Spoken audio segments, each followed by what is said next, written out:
Kate Finan is the co-owner and supervising sound editor at Boombox Post, a boutique post-production studio in Burbank, California.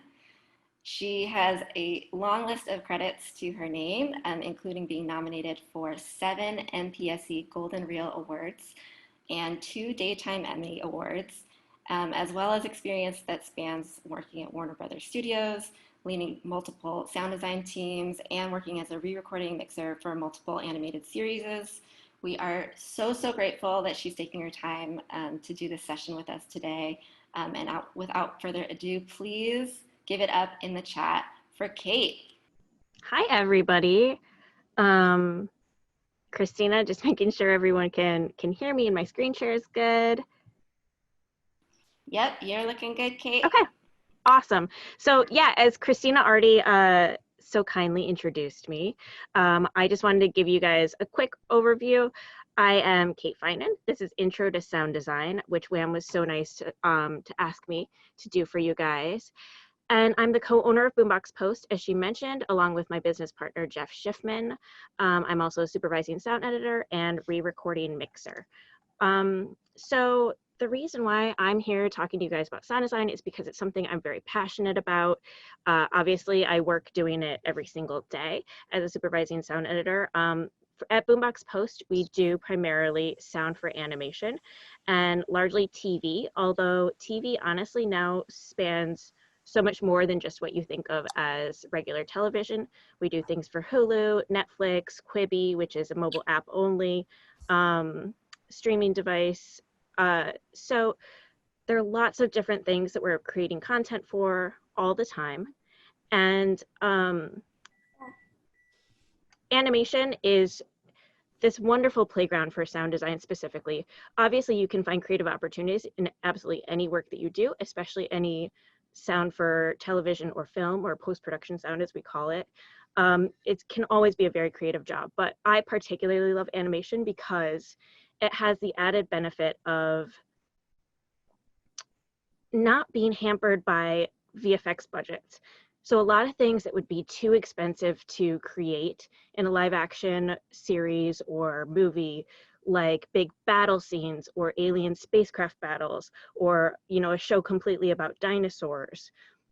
All of that is not necessarily cost prohibitive in animation because no matter what the content is, it's drawings or it's CG or it's stop motion. So the sky is the limit for the type of content that we can work on. So every single day I come to work and I do something totally different and new and get a new design opportunity. So that's the kind of thing that I want to share with you guys today. We are going to, just to give you guys a breakdown, we're going to do a quick chat where I tell you a bunch of information for about the first half of this. And then we're going to talk about what sound design is, who makes up the sound design team.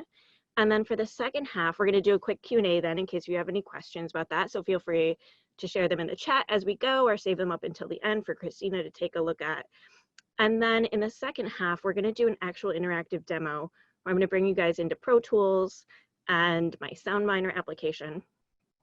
And together we're going to work on creating a sound effect, and if we have time, a background together, so you can kind of see what the creative process is and what we're going for. So I'm really looking forward to it. I think it's going to be really fun. So let's dive in. First of all, I wanted to cover what is sound design, which is funny because we're all here, we're all learning about sound design, so you would imagine that we all know exactly what it is. But honestly, I hear this term thrown around a lot. It means a lot of different things to different people, and I feel like almost on a weekly basis, I have to ask, what do you mean by sound design? So, and that's from, we get client requests saying, can you do sound design for this? And it is totally acceptable to say, well, what services are you looking for? Because sound design is a term that connotes this great respect in the use of the word design for sound work for post-production as an artistic design endeavor. And that is amazing. I love that. But it's a very all-encompassing word. And there are also different jobs, different roles on a team that are part of that, like overall design endeavor. So what is sound design? Sound design is the art and practice Basically, I Googled this, guys, because I was not going to write my own definition. I want to make sure I gave you something right. So Google brought me to Wikipedia, and this is what it said. Sound design is the art and practice of creating soundtracks for a variety of needs. It involves specifying, acquiring, or creating auditory elements using audio production techniques and tools. And that to me is just like a big jumble of words. It's true, but like it's a little complicated. So basically, in general, it means that it's all the sound that goes into creating a realistic soundscape for television, film, games, or theater, which includes all of the different sound jobs, especially on the editorial side of things. Most of the time, though, when the term is used for TV or film, it's you actually referring not to the entire team, but specifically to the sound effects editorial, which is kind of what we're going to focus on during that second part of interactive demo today. So a lot of people have this idea that sound effects editorial, when you call it that instead of sound design, it sounds like it's a paint by numbers kind of job. It's more of a technical thing. You know, I get a lot of questions like, well, what's so hard? You see a door opening on screen, you type in a SoundMiner, door open, there's like one file, you throw it into Pro Tools and you're done. So like, what did you really design?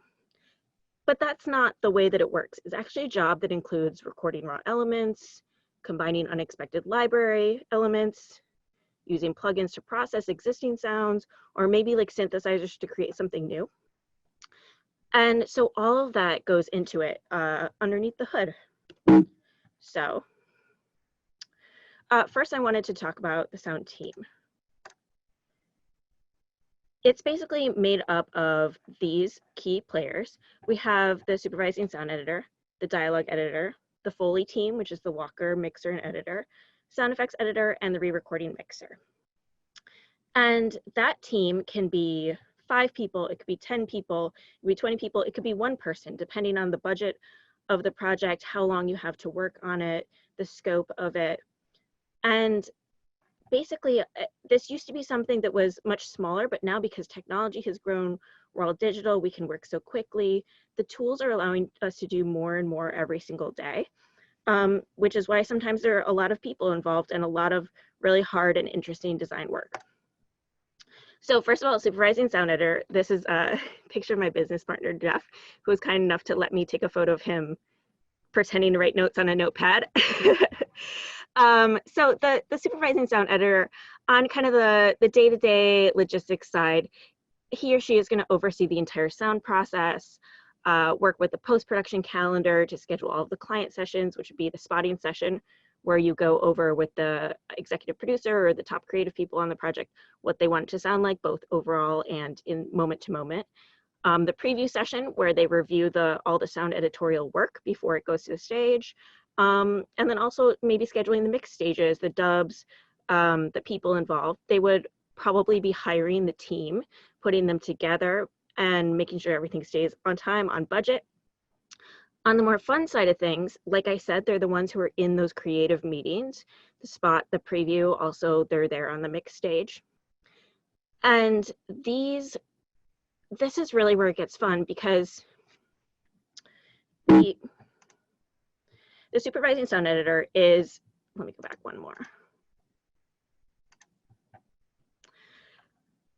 They are really doing this great thing where they're the interpreter, the listener of all of the creative notes of the top creative people on a project. So they're coming up with the creative concept along with those people on the production side to have a cohesive idea of what the sound team is going to try to accomplish. So a lot of what I do in this, because we work in animation, is I look at the visual artwork. I say, you know, what style is this? Like, what are they going for overall? What's the vibe? What is, and it's not just a question of, oh, it's a Western, or, you know, it's a dinosaur show or whatever. It's the question of, what are they conveying with the look of the actual visual art? Because we get to see artwork done by some of the most amazing artists in the world in animation. And you can glean so much from the style of it and take that into the sound perspective. So a great example of this is I was working on a pilot years ago. This is going to date me a little bit, but it was around the time when the first iPhone came out, and a lot of you guys are probably way too young to appreciate this. But the before that, we had these tiny little phones, and they were getting smaller and smaller, and they were all like fake silver, so they were gray, and they were trying to be as light as possible, but they were still kind of chunky, and they open and close, they had antennas, and all of a sudden the iPhone came out, and it was white, which was like crazy that it wasn't silver. And it was like just this round edge thing. It was heavy. It had like heft to it, but it was so clean and you could swipe it directly on the screen. And it was just like people lost their shit. You should look up like the Steve Jobs intro video when he first showcased it. It's like people were going nuts. But so I was in this spotting session maybe a year later or something. And at that time, not everybody had one yet. And not that everybody has one now, but they weren't so ubiquitous. And I was working on this pilot that was like a space show. It was a sci-fi sort of outer space thing about a family. And the guy, I was like, okay, like, what are you thinking for the sound on this? And the guy turned to me and said, I want this to sound the way that the iPhone makes me feel. And I bet a lot of you are thinking like, oh, this guy's like totally full of shit, right? That's like a ridiculous thing to say, but it was such an amazing piece of direction because it immediately sparked all these creative ideas in my head of all these keywords of this filter that I could run all of my work of my team through. And so, you know, I'm thinking clean lines, rounded sounds, simplicity, not too many layers, nothing with distortion on it, nothing grungy. You know, a lot of space stuff can be kind of like grungy rocket ship, like very mid-rangey. And obviously they wanted everything to be sort of synthesized and clean and simple. And it was such a great piece of direction. So those are the kinds of things where the supervising sound editor is asking those questions, getting that information from the creators where they're maybe not even able to talk in a sound language, but just a general creative language. And using that to pass on to the team a general creative direction. So then after supervising sound editor, I mean, these are in no particular order of importance, but we have the dialogue mixer and editor. Basically, the dialogue mixer in live action is the person on set who's recording. In animation, it would be like this guy here, who's the engineering session with the VO artist. And obviously this is an actress here. And then the editor would be in post-production that would come back, is locked picture. And we would get the audio from the picture editor. And the dialogue editor's job is to clean it up, get rid of clicks, pops, put fades on things, make sure that the track layout is good for the mixer, et cetera, et cetera. So that person's also part of this overall sound design team. Then we have the Foley team. So we have walkers, that's those two guys on the left, and I guess this guy on the right too.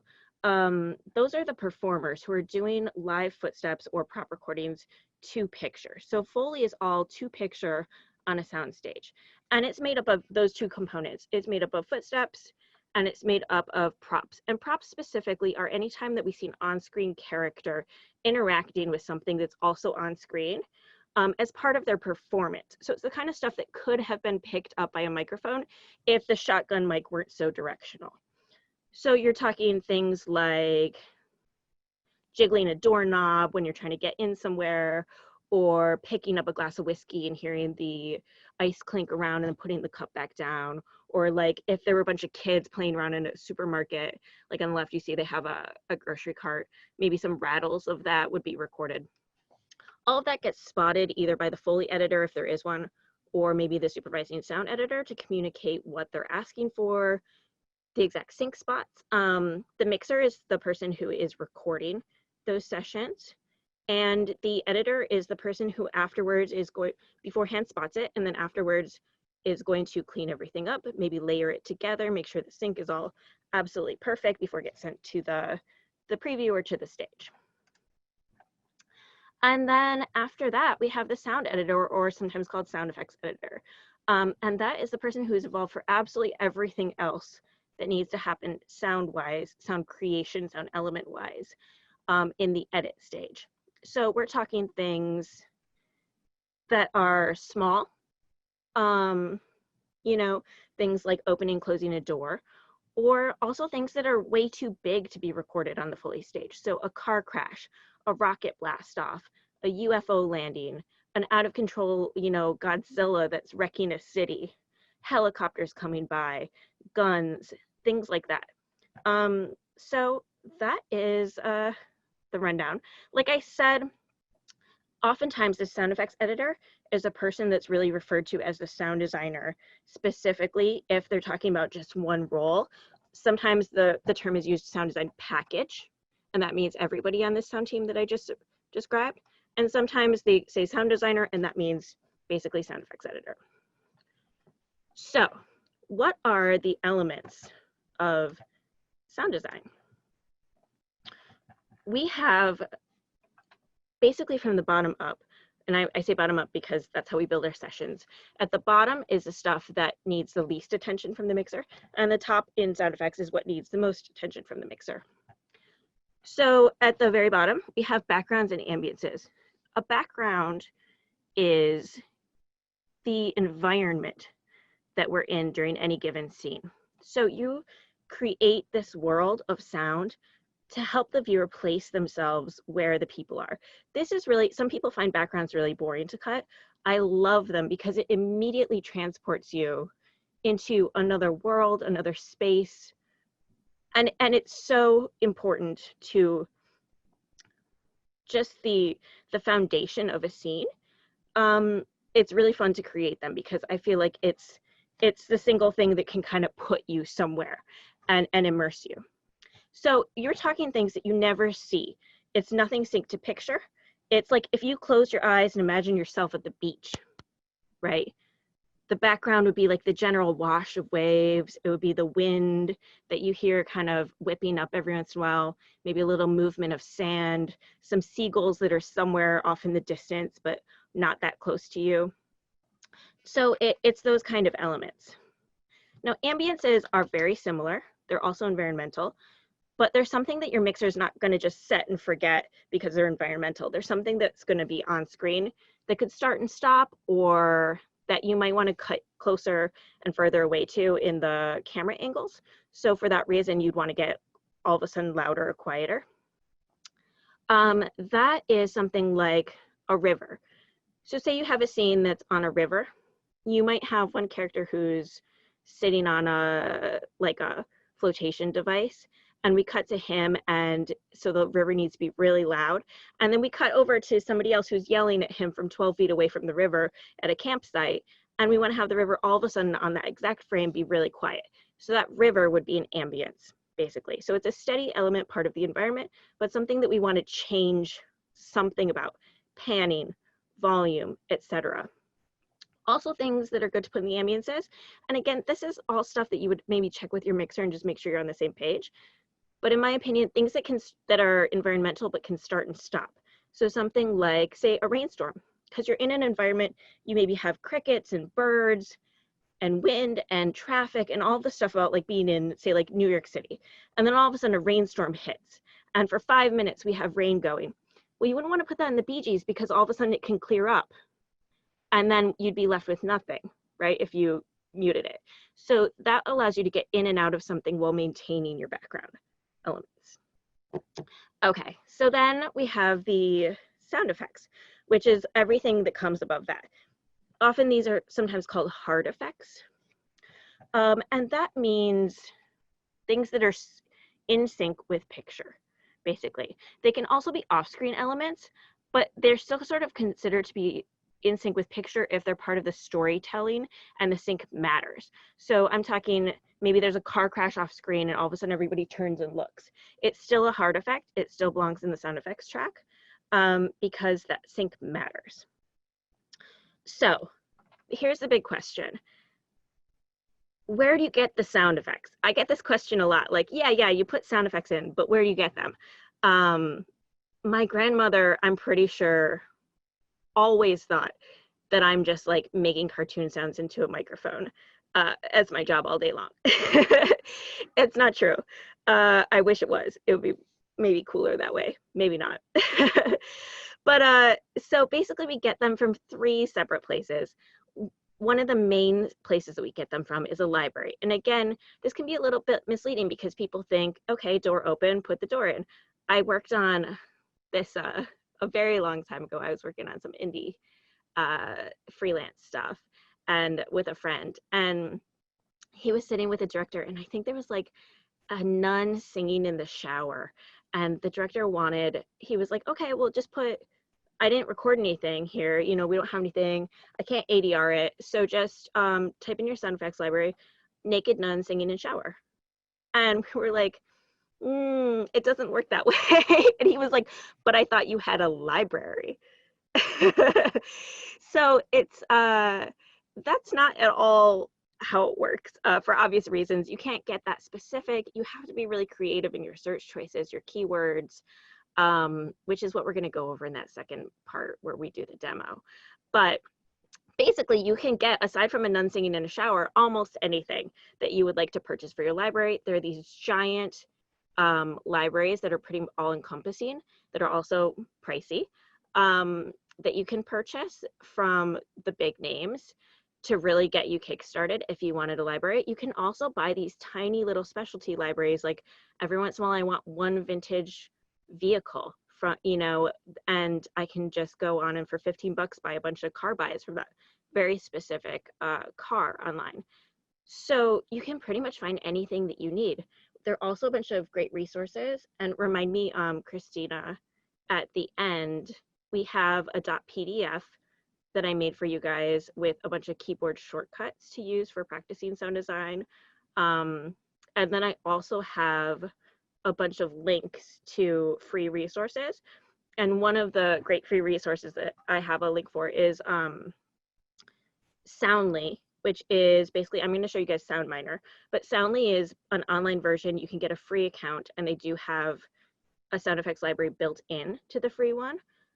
It's not the most expansive in the world, but it's definitely enough to get you started, so that if you wanted to practice some sound design while you're still getting up and running, that's a really great option for library. One of the other ways that we get our sound effects is through field recordings. This doesn't necessarily have to be on the Foley stage. It doesn't have to be somewhere super professional. It's just something. You can record it with your iPhone. And again, I have a resource of a blog post my business partner wrote about how to use your phone to do on-the-fly recordings and then use them. And then the other way that you can get sound effects is through synthesis. So that could mean processing with plugins, things from your library, from your field recordings, or you can create things from scratch now with like iPad apps or similar for synthesizers. So all of that, those are really great choices. Often we use a combination of those three things. So a great example is, I'm currently working on a show as the supervisor along with one of my people that works with us at Boombox. And it's this really wacky, zany, cartoony show, but they didn't want to use those standard, really old school toony sound effects that everybody's heard a million times. So I'm talking, if you can picture in your mind the old Tom and Jerry shows that you probably watched when you were a kid, or like Hanna-Barbera effects. A lot of them are from Flintstones, things from Jetsons, all those Warner Brothers classics of like the violin up and down, the blink blink on the eyes. But so they wanted to achieve the same sort of effects with the animation being as toony as it was, but they didn't want to have the same sound palette.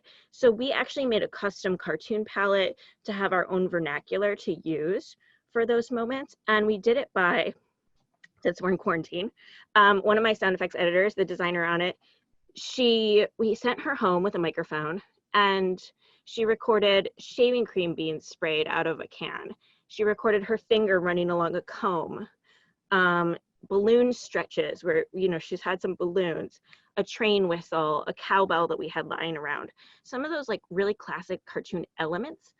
And then and her voice too, which is hilarious because I listened to the raw recordings and we made her just do like weird stuff.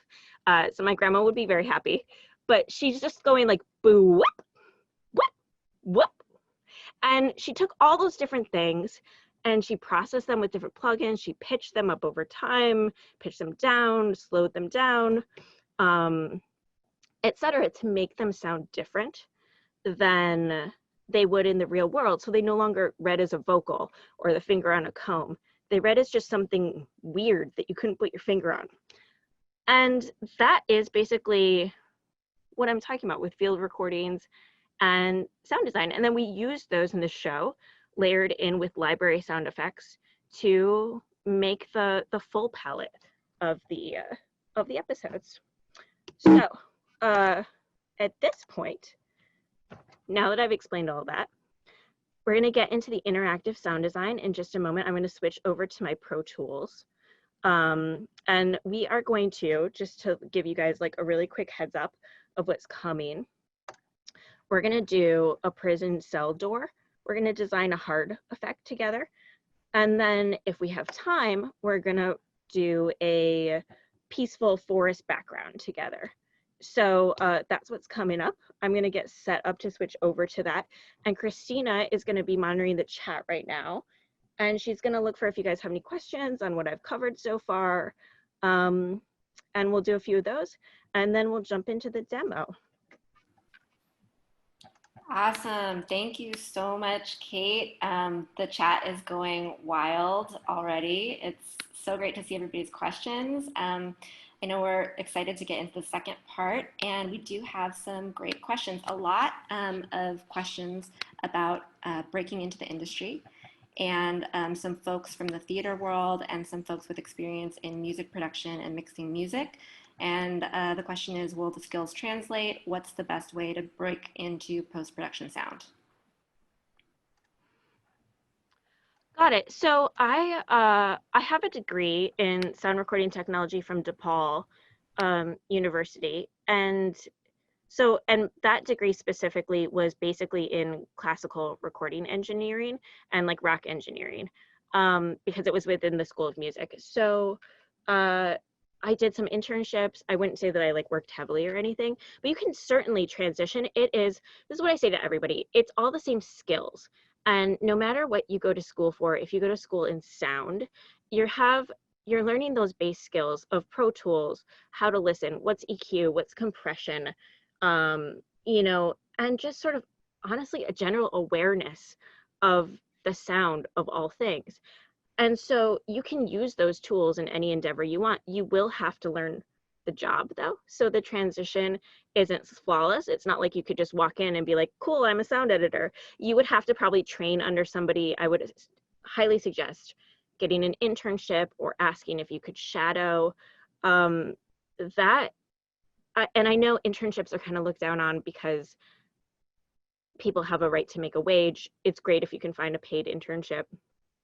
The great thing about an unpaid internship, though, is that sometimes they expect you to do fewer like runner type things, and you have a little bit more free time if you get a good one to actually just shadow. So make sure if you do get an internship that you ask, you know, can I sit in with people? Can I like stay after hours and work on my own projects on your gear? Can somebody mentor me? Would somebody be willing to look over my freelance work and give me tips while I'm an intern here?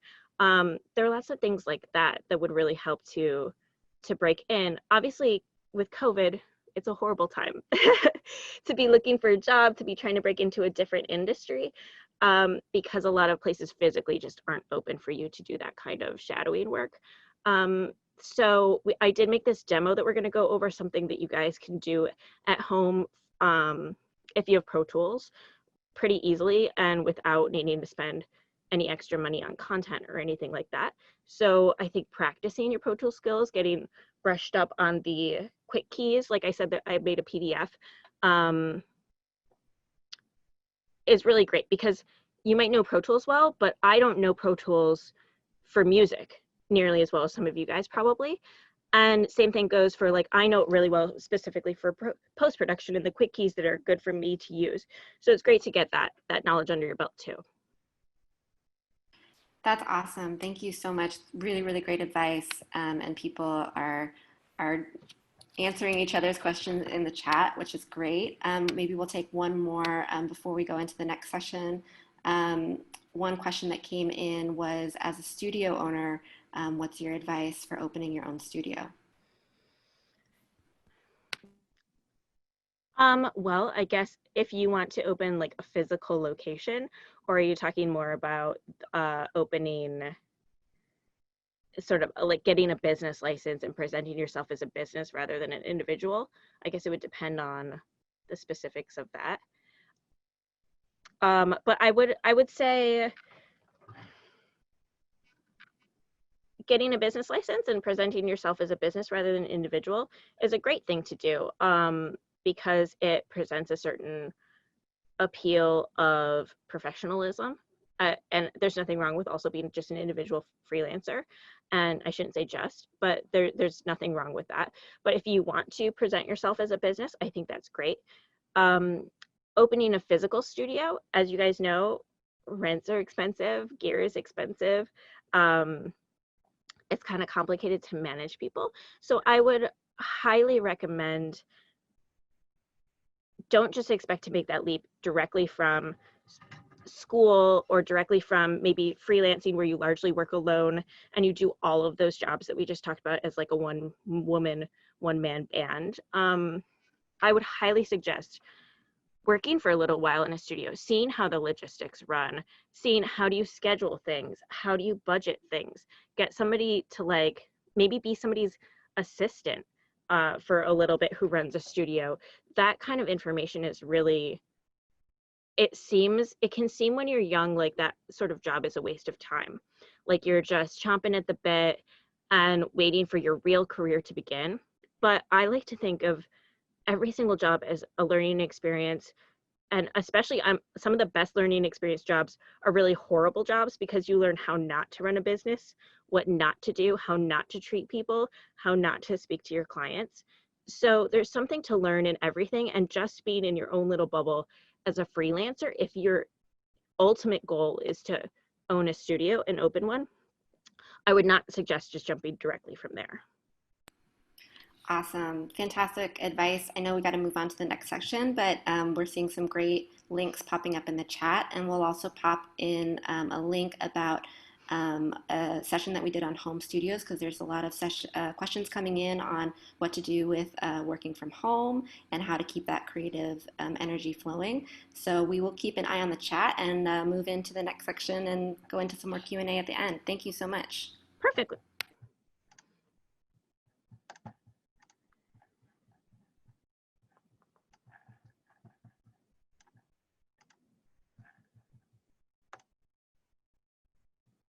Okay. Christina, do you mind just confirming you guys can see my Pro Tools and you can see my little screen? Great. Okay, wonderful. Just move you guys over a little bit. So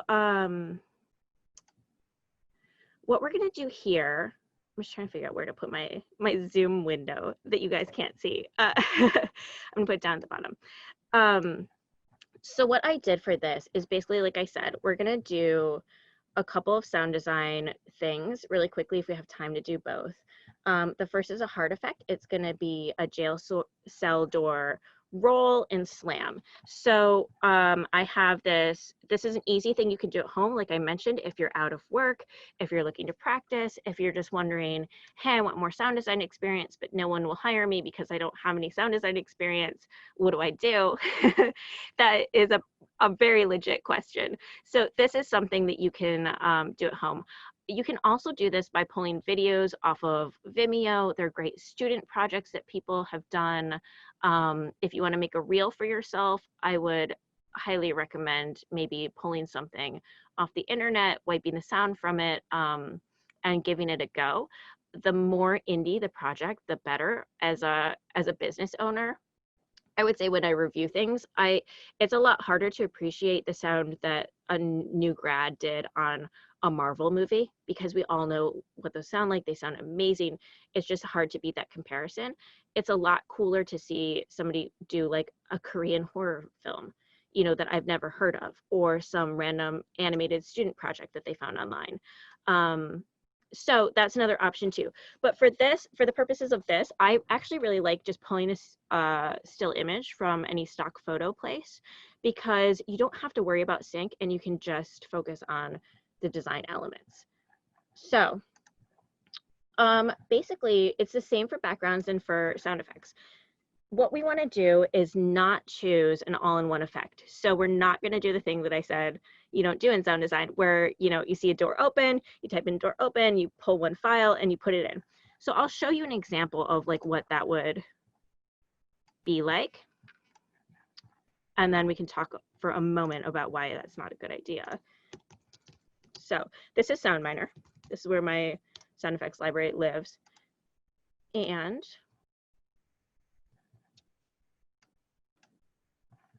I think I need to pop back over and change my sound settings so you guys can hear.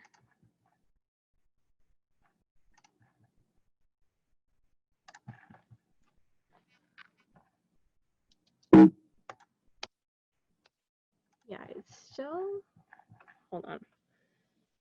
Technical difficulty.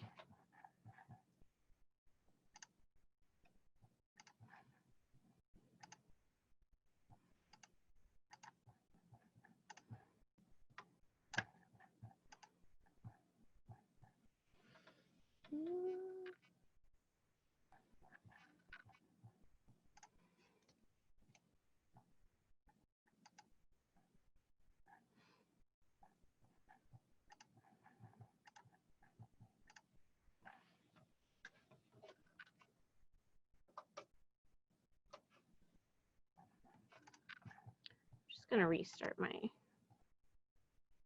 stuff.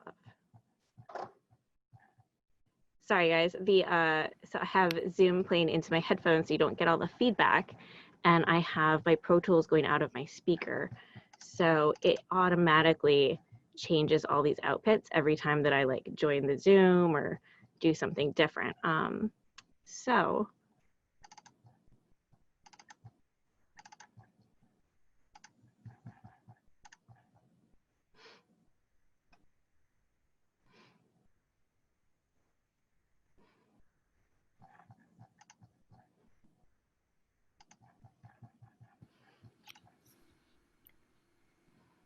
and I'm gonna pop out of my screen share for just a moment because I'm gonna check my Zoom audio settings.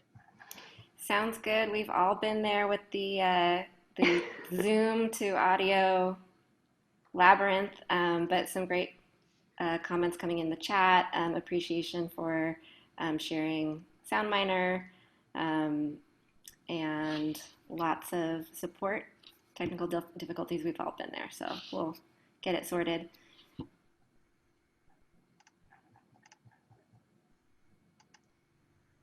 In the meantime, just wanted to share everyone on the chat that we've popped in some links to YouTube past sessions that we've done with WAM on breaking into the audio industry and also how to set up your home studio 101.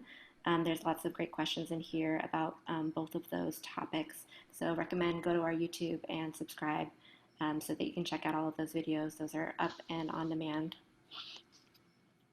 as well as where this session will be in about a week.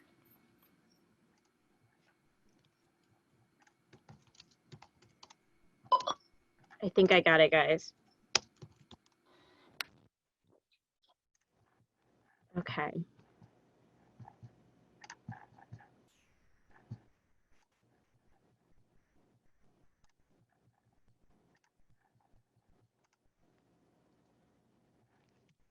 right, can you guys see my screen again? And let me know if you can hear this. Looks good on our end. Yep. All good? We can hear it? It got quiet. Could you try playing one more time? Mm-hmm.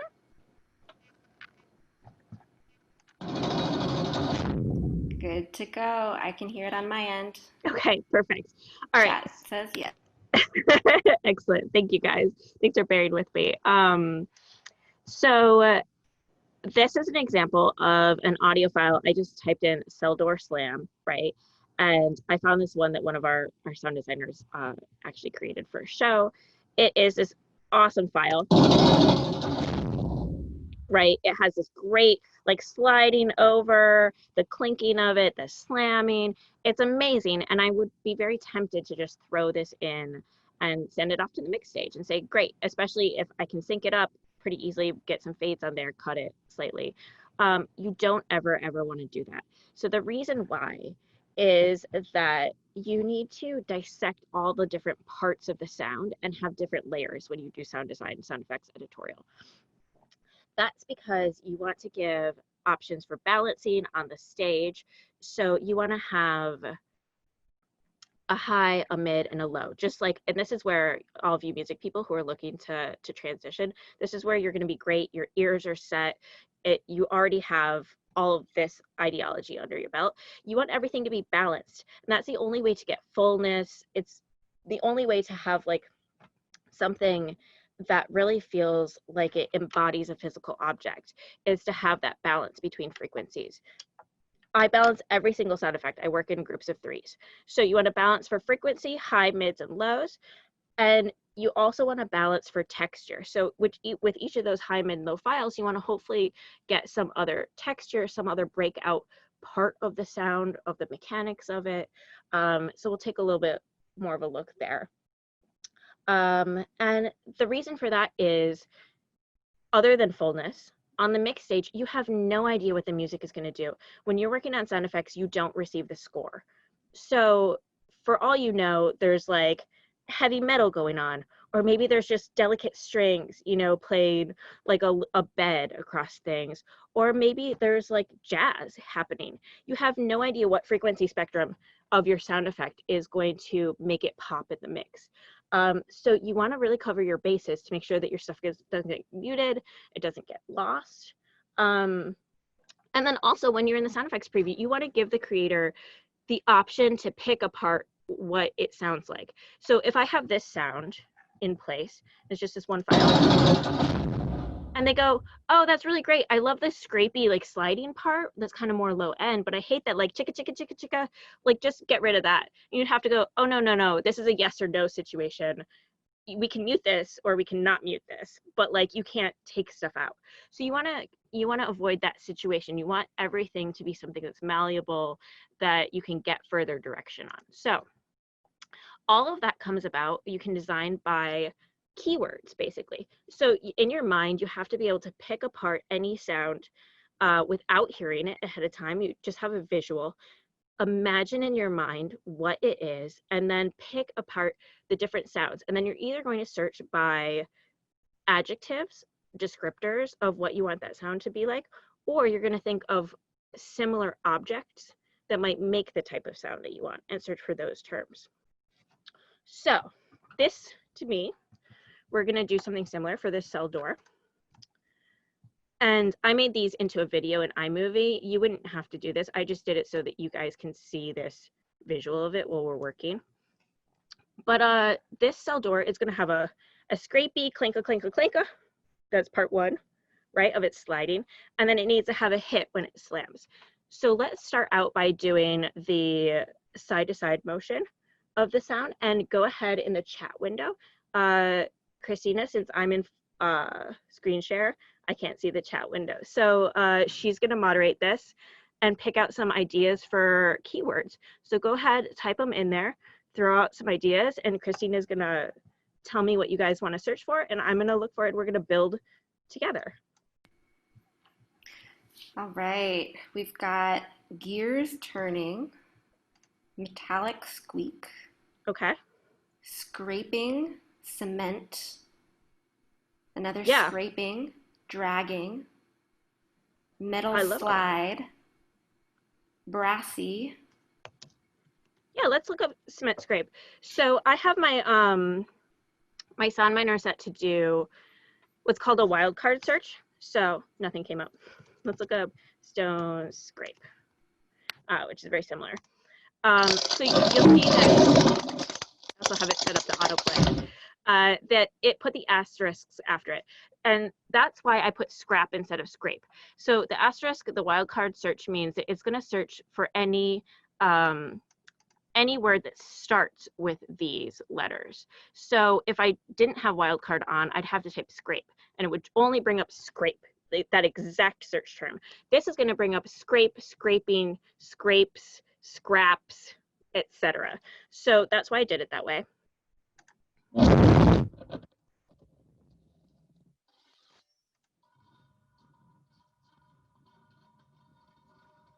I like this one. This one's fun because it has like a metallic, yeah, metal on stone. It almost feels like someone's dragging like a hubcap, right? So I think that's perfect. Let's drag that in. We'll start there. So we have a metal scrape. Somebody else said metal squeak. We had metal scrape. We had metal rattle. Okay. Actually just happened to like click on this when after I type that. And this is a really cool sound because it kind of gives us that clanka, clanka, clanka. That's a low end. So let's pull that in just because I think it's fun. We've also got squeak coming in. Okay.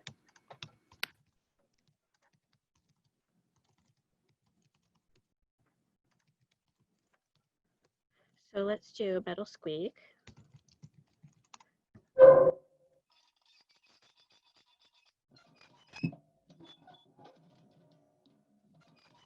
You know what I actually might really like is instead of like this file is really cool, but instead of for the like extended scraping as it comes by for a squeak for that, I think this might be cool like going into the hit.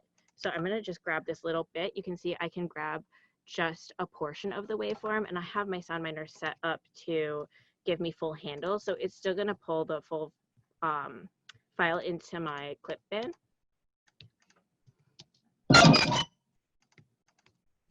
So basically I'm lining this up so that I have the clanka clanka part here, the scraping. I'm gonna put my hit right here once I get that into place. And so this is gonna kind of lead us into there. So let's see, what else did we have? We had, Christina, what were some of the other suggestions? We have chains. We have rattle. We Okay. have kind of a slam. Yeah, let's do like chain rattle. So again, see how I did rattle because I want to get rattling, rattles, rattle. Oh, and again, like these chain drops, this is like obviously the sound of somebody was like up on scaffolding and dropped it onto like a metal surface. That it might be really cool moving into our hit. I like the idea of that. I think you guys are thinking probably when you said chains, I'm thinking like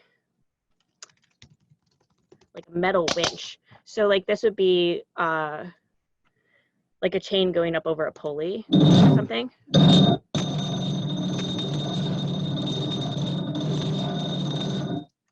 Oh, I love that. So hear how this, and see how I'm summing to mono, this right here? That's because anything that is on screen, so we said we're gonna do a hard effect for this, you always wanna cut all of your files in mono unless if there's something that you wanna make bombastic and larger than life. Otherwise, if you cut stereo elements, all the monos generally come out of the center when you're mixing in 5.1 and your stereos come out the left right. It feels really weird to be watching something on screen that's happening at a specific spot on screen and then all of a sudden it spreads and then it comes back again. So I do sum to mono when I'm getting these elements, even if they're great stereo recordings.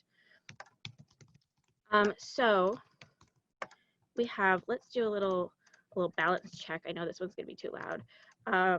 But we have right now metal and stone for scraping. The super slow click, click, click. It's also a low end. And then a faster, higher ratchet. That's what I'm talking about, balancing your frequencies. So even though we don't have to decide, is this a big cell door, is this a small cell door, you can have both of those and it'll give you balance. So if we call this our base layer, right? That's kind of cool. I think, what if we do like, let's do one more, like drag metal maybe. These are kind of cool. So this is sort of my process is I come up with these ideas and sometimes you search something and you find a part that you weren't looking for. So maybe I really love this for a high frequency part of the hit at the end. So I'm gonna just pull it in and kind of save it for later when I'm doing that part. But for right now,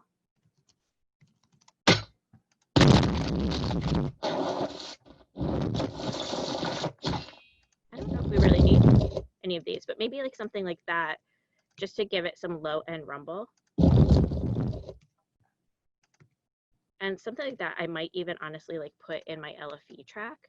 It's a little bit short. I would probably choose to do something that was the full length of this, but just for demonstration purposes, I think that's good. So we have our movement. Yeah, it's too short, but let's keep it just because I normally probably wouldn't crossfade like something this short because you'll hear that it's just a duplicate, but I think it's okay for this. Yeah. And see how basically I'm just trying to get rid of this transient a little bit here. I'd probably, if I were doing a real, this is a down and dirty edit I'm doing for you guys, but I would cut that out. But see how I'm making all my fades the same? You want to make this like on, if you were syncing to picture, it would start at one point and it would end at one point. And so you want all of your files to do it. You don't want files that are like starting and stopping whenever. I also like to say like, don't let the files cut for you. You have to cut the files. So you have to pick something that's long enough. You can't have something just start halfway through because that's how long it happened to be if you wanted it to be the full length. You have to make the decision, do I use this or do I not use it? And if I use it, you have to make it work. So that it makes sense with this sound. So then we have these two parts that we're going to have as lead in.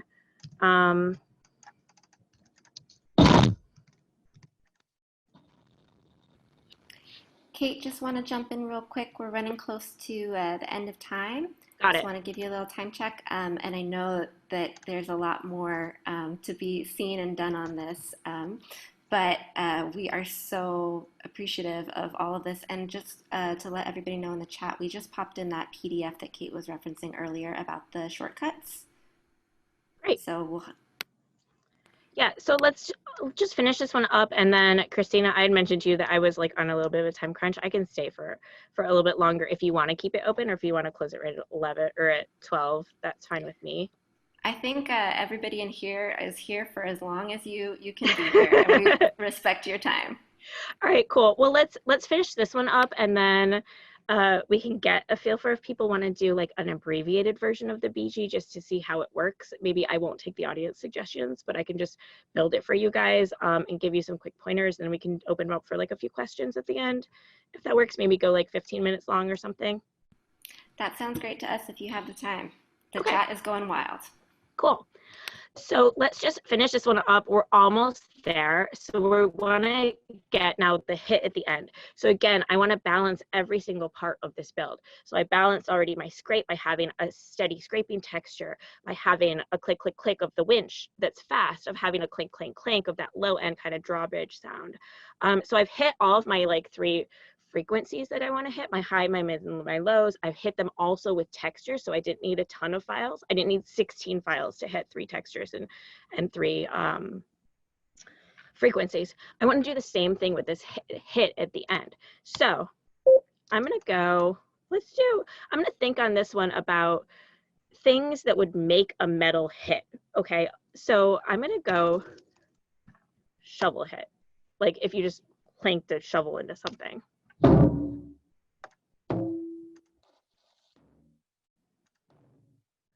See, this is kind of fun because like if you hear this on its own, it's kind of shitty, right? Like it has like a weird ringy vibe. If this were like a tom, you'd probably want to EQ it, right? But it's an interesting frequency element for a sound design build. It's going to add something special because it's a little bit out of the ordinary. So I'm going to pop that in there and turn it down a little bit. And let's get a few more things. Yeah, let's just type metal hit and see what we get. So I'm wondering, actually, let's do metal slam. That's like a slow-mo thing.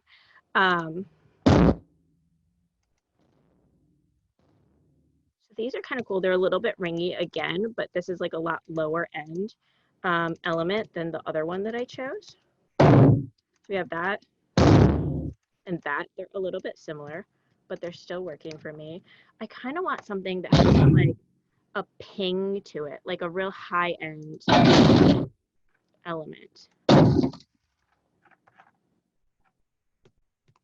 So I have one that I like. That's the one. I love this sound.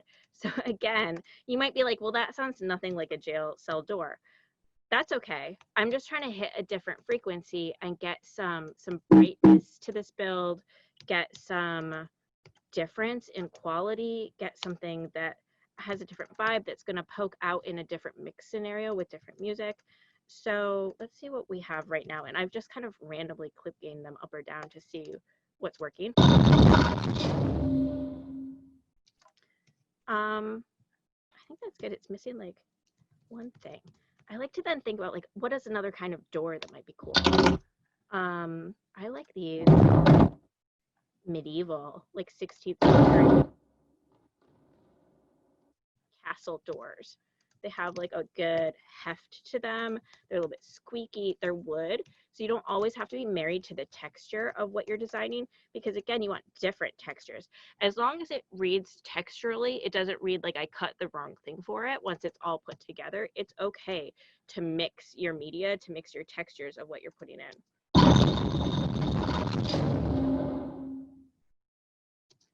And that's pretty much like what I would do.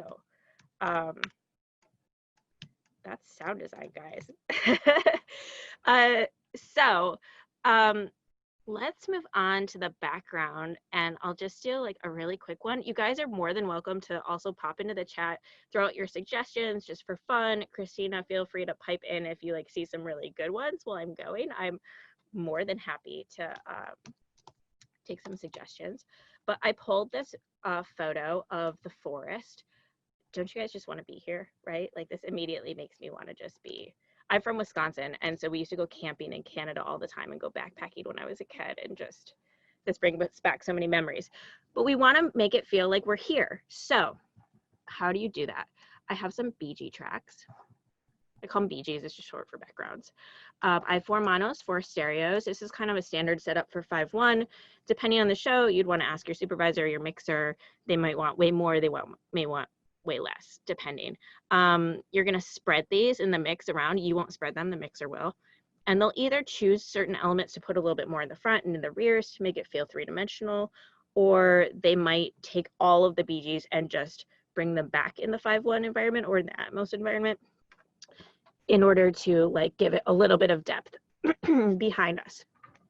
So again, with BGs, what you want to do is separate all your elements. You don't want to just look up forest, get 8 files, 4 monos, 4 stereos that are wind, birds, crickets, cicadas, leaves, trees creaking, whatever, you know. You don't want to do that where they have all those things baked into one file and then you get 8 of them. Because what's going to happen is you're going to get in your preview or the mix and somebody's going to show up and go, man, I hate birds. Like, why are there birds and everything? That's so tired. Let's just get rid of the birds. And then it's in every single file. And all of a sudden you don't have a background anymore and your mixer's pissed because they have to redo all the work, right? Definitely would get kicked back to you. They would not redo it for you. But so yeah, you need to have, again, separation so those choices can be made. So if something's speaking too much or too little, depending on what's happening with the music, with the dialogue, that it can be turned up or down. Maybe you're at the beach and they want a lot of seagulls at the beginning, but they want to turn it down right after we establish the location. And you don't want to also then make your mixer turn down all the wind and all the waves because it was just one file altogether. So again, we're looking for separation. We're going to look for keywords, get different textures, get different frequencies, and also get different elements. So I'll give you guys some pointers. For outdoor stuff, I basically do the same thing. You're going to look up slightly different search terms, but you always want to have a wind, some birds, and some insects. And insects can be like cicadas, crickets. You can just look up insects, grasshoppers. You could, feel free to think about like what that specific environment would have. Think about what specific birds. Maybe it's nighttime and you're on a farm and you want to have owls, right? You can get really specific about it. It doesn't mean you put the same BG on everything. But so let's go ahead and create. Christina, is anybody in the chat having any suggestions for search terms? We have leaves rustling, wind, birds chirp, tree rustling, water running. Let's do leaves rustling. I don't know if you guys can hear this. but this is like a really cool Russell. You want to be careful when you're cutting BGs. You want all your files to have pretty much the same volume level throughout. Your mixer is, again, going to set it and hopefully forget it. They're not going to ride the fader up and down for the entire sequence, for the entire scene. And you want to have stuff not like ramp up with a fade that's baked into the file. You want to have something really steady. You don't want to have a lot of things popping out at random intervals. Like maybe you have like 3 really loud bird chirps in the middle of something that's actually just a wind file. You would either not use that file or cut them all out. Let's take off so I'm going to take off my sum to mono for this. So I can cut some stereo stuff.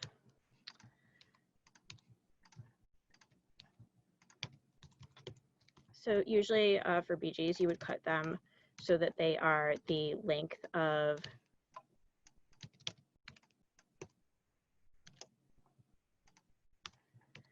the scene, so the length of the location, and then you're going to do 1 frame fades unless if there's some sort of cross dissolve or something like that. And then in that case, you would make the fade the same length as the visual transition. But they always start and end on the exact same frame as the picture starts and ends in that location. Exactly. Don't get artistic with your fades. This is what I tell our interns. There's plenty of artistic opportunities. The start and stop time of your sync and your fade start and stop time and the type of fade, like don't get fancy. Don't do those fades that are like this. I have no idea what those are for. I'm sure that they have some wonderful use, but in post-production sound, not so much. So we have our leaves Russell. You also, when you do BGs, you want to do volume bars instead of clip gain. You guys probably saw me clip gating the hard effects. That is because BGs often need to be really, really quiet. If you clip gain them down, when you get to the stage, and if your mixer wants to turn it up by 20 dB or something, because maybe they just want it to be really present, they're gonna have to do multiple passes of jacking that fader all the way up to the top if you clip gain it, and then again, they're gonna be pissed. So you wanna leave it at full gain value. You don't wanna clip gain down. You wanna just do the volume bars. That way, if your mixer wants to completely start from scratch, they would just easily wipe over everything and delete it. So we have this.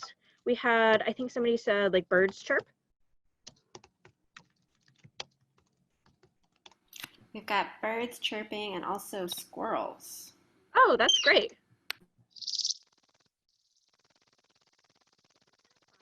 This is an example of a file where there are these like breakout volume effects. That's okay as long as they're at regular intervals. This though is something where it looks like it's not a true stereo. It's actually a mono that's spread to a stereo. So I'm gonna sum back to mono so I'm not wasting my stereos on something that doesn't give me any depth. So again, I didn't take this part over here where it looks like whoever was recording it turned the gain down because I don't want any changes in volume. I want my mixer to set this and forget it. So I'm going to cut it into place. Hopefully you don't have a lot of files like this that have singular sounds that are popping in and out. Most things would be really steady, but it's okay to have a little bit of that. Let's see, like.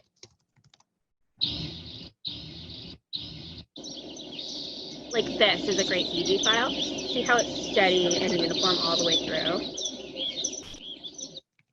I'm gonna pop that in.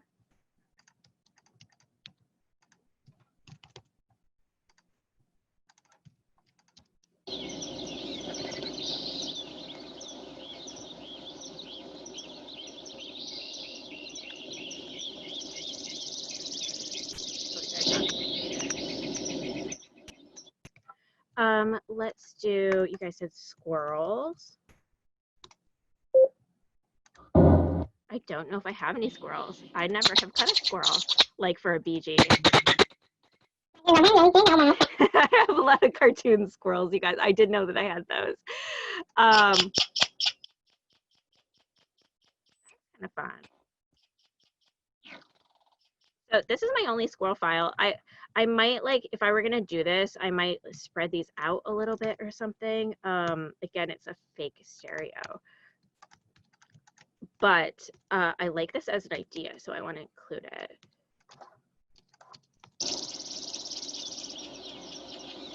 So cool, we have some birds, we have our foliage, we have our squirrel. We need some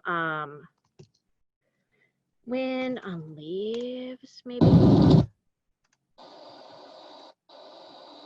This is kind of a good, just standard like base file that has a little bit of cicadas and a little bit of wind and leaves. It's okay, again, if you have some combo stuff, you just don't want all your files to be everything.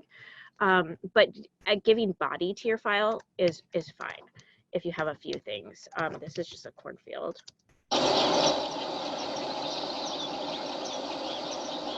And then let's add some crickets.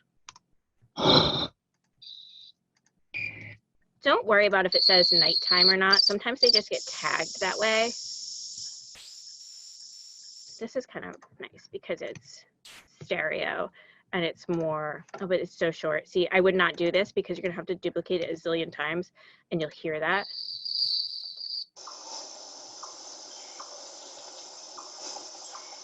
Again, this is a nice cricket plus birds, and I don't mind that because we're gonna have plenty of other stuff that's singular.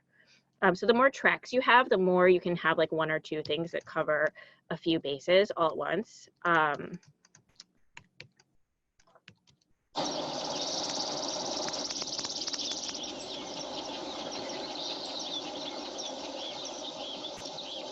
yeah, this is kind of it. Do you guys feel like we're there? Like we've been transported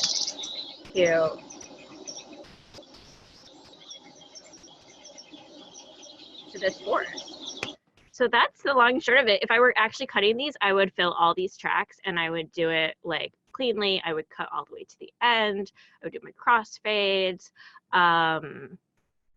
This is just, again, like a little down and dirty demonstration of how to get started. So yeah, let's move on to the FAQ. If you guys want to do a few minutes, I can stay. It's totally cool. Kate, that was beautiful. We've got people saying in the chat that they sound just like the forest, and someone is scared of all of the bugs. So that's a good thing. It sounds very realistic. Thank you, everybody, for your suggestions.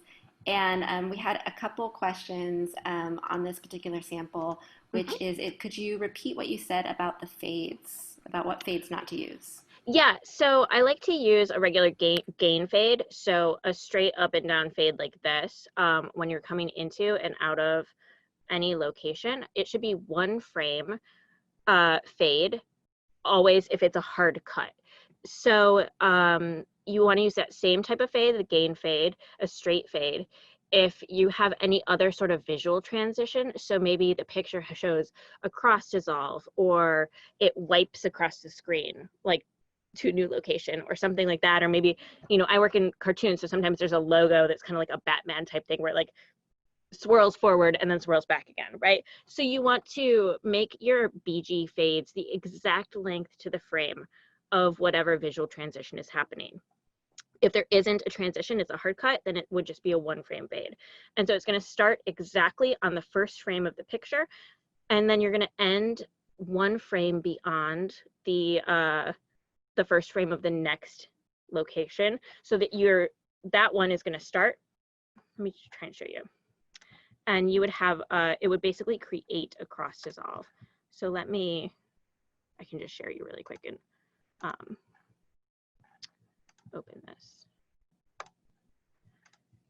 So if I were gonna say this was actually two BGs, let me figure out a way to do this. Does it make sense? So say this first frame right here is this is the scene cut, right? Like we used to be at the beach and now we're in the forest. You want to have these, I would actually cut this correctly if I were doing it.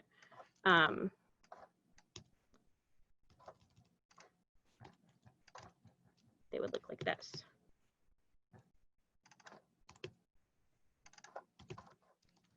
Okay, so on the very first frame of the forest, your beach BG, if that's where we used to be, would extend for one frame so that it can fade out, and then you can fade in on that exact same frame. They would overlap, thus creating a crossfade. Awesome. Thank you so much. We had one other question on the last sample on at what point do you EQ? What's your process for EQing? I do not EQ during sound effects editorial. Um, so basically, yeah, I don't ever EQ anything. I also don't put compression on anything unless if it's like something was recorded and there's a problem that needs to be fixed in the recording.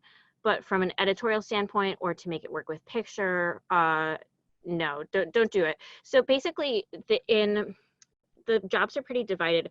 EQing and compression are the job of the mixer, and they should only need to use it in certain circumstances.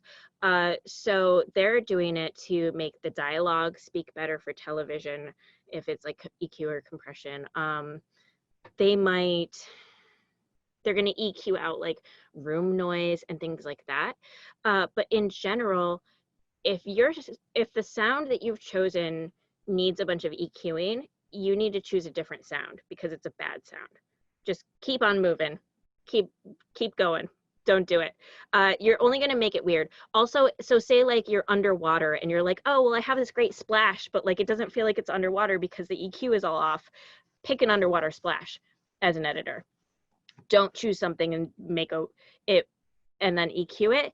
It often you go too far or it doesn't work with picture or the client didn't actually want to EQ. They wanted to fake it like it was like not underwater so that it was more present and it didn't get like muffled and lost in the mix. You don't want to tie your mixer's hand to anything like having pre-EQ'd stuff.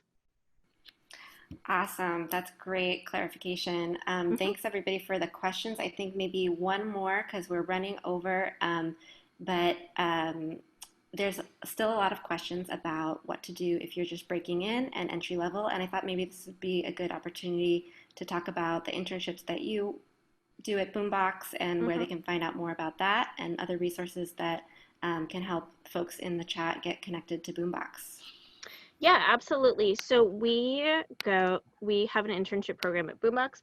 A lot of other places have them too. Let me stop sharing my screen and I will grab you some links and I'll drop them in the chat window.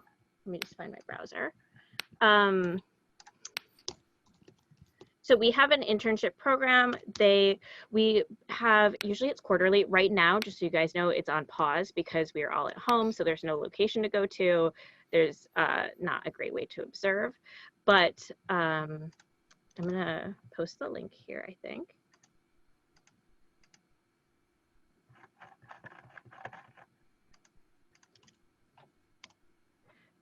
So you guys can all apply. We are always trying to find an equal number of male and female candidates that we interview for our internship program. And then we always choose the best candidates out of our whole pool. So we love to see women, gender nonconforming individuals applying, anybody who's, you know, anybody. We love to have you. So our program is you have to basically, it shows all the requirements of things, what the responsibilities are, and then we do a full-on program where we basically have you sit one-on-one with somebody who does each part of the sound design job that I explained, and you do a special project with them. It's not anything that's going to air, it's just purely for your edification, and you would spot with the editor, you would preview, and you would get like person-to-person feedback on how you're doing with that job to hopefully bring you up to a professional level, or at least understanding where the professional level is for being a dialogue editor or a Foley editor or a sound effects editor. You want to hopefully look for an internship like that has some sort of curriculum, some sort of program, or the ability for you to ask to maybe like, I wouldn't like tell them you want to create your own program, but say like, hey, if I wanted to learn a little bit about each job, would it be possible each week to shadow a different person? You know, just a casual request like that and see if they say yes. That's the kind of environment that you want to be part of so that you can hopefully learn.